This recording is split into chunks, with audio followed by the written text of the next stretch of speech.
Why are you doing that? He said, Macron, nice guy. Look, he's for France. I'm for us. I'm for us. You know how you spell us, right?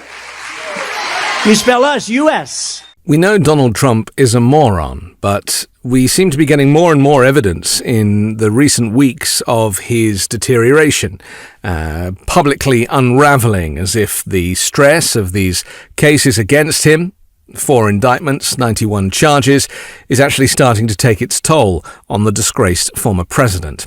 Here he talks about, I presume, the French president Emmanuel Macron. He calls him Macron. Macron. Who is not somebody I'm familiar with. I'm sure Emmanuel Macron will have some problems with that as well.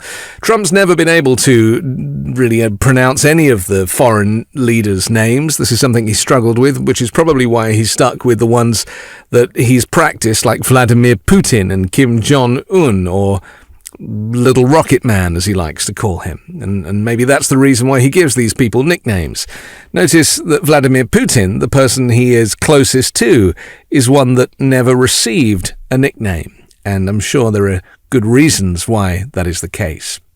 Here he claims he was reading. Not sure that that's true, but anyway, he sees the word us. He asks how it's spelt. You know how you spell us, right? You spell us, U.S. And then he goes on to claim that he has come up with this amazing connection where us and US actually spell out the same thing. Us spells United States. And to him, this is a moment of genius. I just picked that up. Has anyone ever thought of that before? I just picked that up. A couple of days I'm reading and it said us. And I said, if you think about it, us equals US. Isn't that? Now, if we say something genius, they'll never say it. And he goes on in this speech to complain that the media give him no credit for his ability as a great orator. Now, if him working out that us and US are have a connection grammatically, then clearly that's something that deserves a lot of column inches. But in reality, it shows the mental state of this man. We get 25, 30, 40, 50, 80,000, 100,000 people to speeches. They've never said Trump's a great speaker. Never said. I've never heard it. I said to my people, do you think they'll ever acknowledge I must be doing okay? His cognitive ability, but also the fact that he was never very smart in the first place. And this just goes to prove where his intellect has topped out. Except I'm a very handsome person, so I guess a lot of you want to sit. They want to sit and look at me because I'm so, like a beauty pageant. No, it's amazing. We need to take very seriously the fact that this guy was in charge of national security. We're now hearing that with this blabbermouth, because no one's ever trusted him with anything important, being given the nuclear codes and the national secrets, it's clear now that he has blabbed information to a wealthy Australian business tycoon. And we're also discovering that this now could have compromised national security with Iran, because, of course, Trump is now going on stage and talking about events that happened during his presidency that have a serious national security issue regarding Iran and missiles, and how Donald Trump saved the day. Get out of here. You're fired.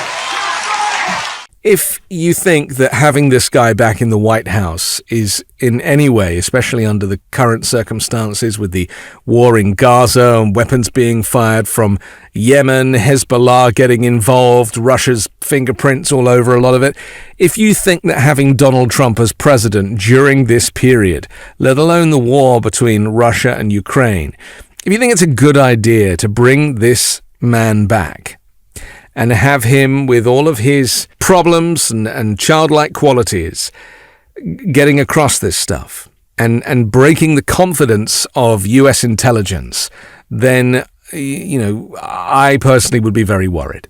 The fact that the Republicans are prepared to put this guy up, who is also up for multiple charges in front of judges and juries, suggests to me that Donald Trump is the last person on this planet that should ever be considered for the role of President of the United States. Just imagine if Barack Obama got up and said, I was doing some reading and I worked out that us is spelt US, and that's like US, United States. So us is United States. I work that out, and I never get any credit for it. Can you imagine if Obama came out with these words?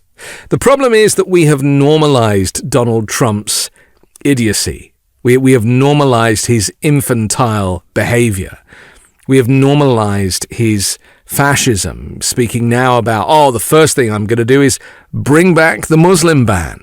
I will implement strong ideological screening of all immigrants. If you hate America, if you want to abolish Israel, if you don't like our religion, which a lot of them don't, if you sympathize with jihadists, then we don't want you in our country and you are not getting in.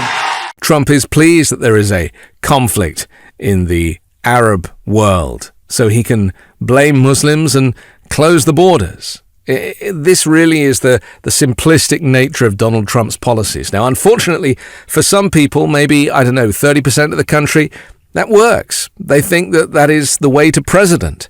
But for anybody who understands diplomacy, international relations, religious freedom, and all of the important aspects of a modern democracy, you'll know that that is the language of an authoritarian. It is unsavory, it is distasteful, it is xenophobic.